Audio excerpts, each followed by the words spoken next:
Hi, and welcome to Let's Talk. I'm your host, Chris Rock. I have with me today Donna from West Deptford, and today we're going to talk about being in an abusive relationship and overcoming that situation. So, Donna, thank you for coming today. I appreciate it. So, take us back. Tell me how your relationship started with your husband. My relationship started young in high school. I was introduced to him by a friend. He saw me at a football game. A few years older, so I was kind of the kind of kid, that young lady that did not go up to guys, but if I knew that someone was attracted to me, then I was open for suggestions, and that's how it came about. A very good friend of ours was the one who hooked us up together. Okay, so how was the relationship? How did he court you? Did you go out, and when did things start changing? We did wonderful things. When he and I got together, unfortunately, I didn't know at the time that he was in another relationship. Oh. I found that out later on down the line, but when I did, it was too late. I had fallen in love with him. And he did. We went out to dinner, we went out to shows. Perfect gentleman. Absolute nice guy all the way around. Okay.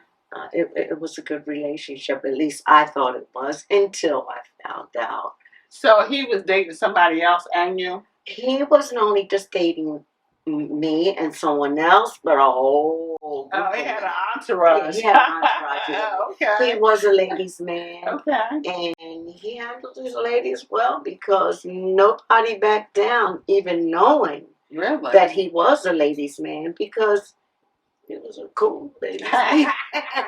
What can I say? He ended up being my daughter's father. So did you get married? Did he propose to you? No, we did not marry because he did have someone that he was seriously involved with, which was so, how can I say it? I don't know the word that I want, but we both went to a modeling agency together. Okay, so y'all beautiful women. He would come in and she would come in and she would talk about the love of her life.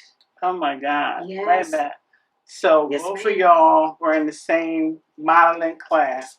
Together. And y'all knew each other. And y'all was dating the same guy. Yes. But she was the main one? She was the main one. So how did you feel about that? You was just when I found out, I was crushed, but I wasn't ready to let go because I had fallen in love with him. Then. So you accepted the behavior? I accepted the behavior. I wasn't sure about that behavior. What happened is I walked up on him one day. And she was in the car, and he was washing the car, and he squirted the water on the window so she couldn't see me and I couldn't see her.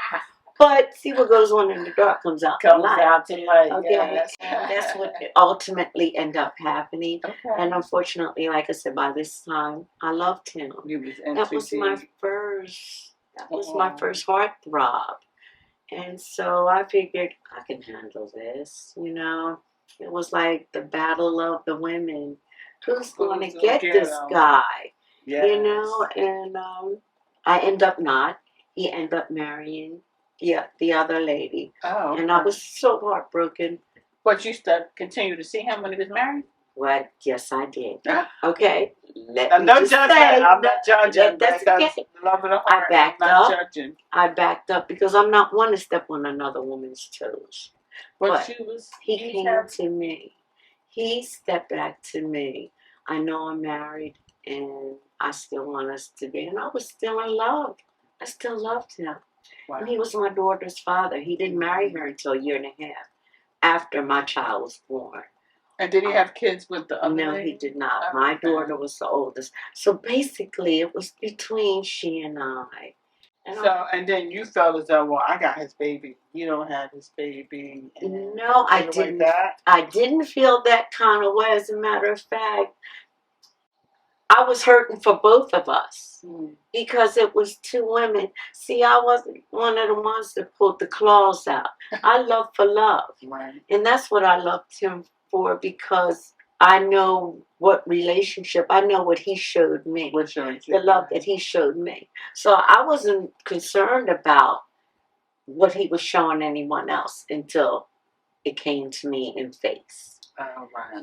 I'm on my way to meet him, and he's going down the road with somebody else in the car. Okay, then Sister Girl came out. Okay, Sister Girl came out. And from that point, that's when I knew he was a ladies' man. But I was still attached. I had my daughter, so I was even more attached. And when he realized that, he worked on it. Mm-hmm. Because you wanted a family. I wanted a family. I wanted that Beaver Cleaver dream life too. Yeah. And I say Beaver Cleaver because back then they didn't have black families. Right. That didn't come into the Cosby thing. Yeah, that's true. But I wanted that Cosby family too. Mm-hmm. I think all young women, black women included, and especially one, we didn't have the Cosby family, but it was 5 of us in the 2-bedroom apartment. Yeah. There was so much love in there that we didn't know we were poor. Right. My mom made sure that we didn't know that we were poor. So every mother wants more for their kids, and my mom did for me. And I didn't understand at the time that my mom was upset with me because I was involved with him. This was after the marriage, because her morals was, no, you don't involve yourself with the marriage. But I was having affairs. The matters of the heart. The matters of the heart.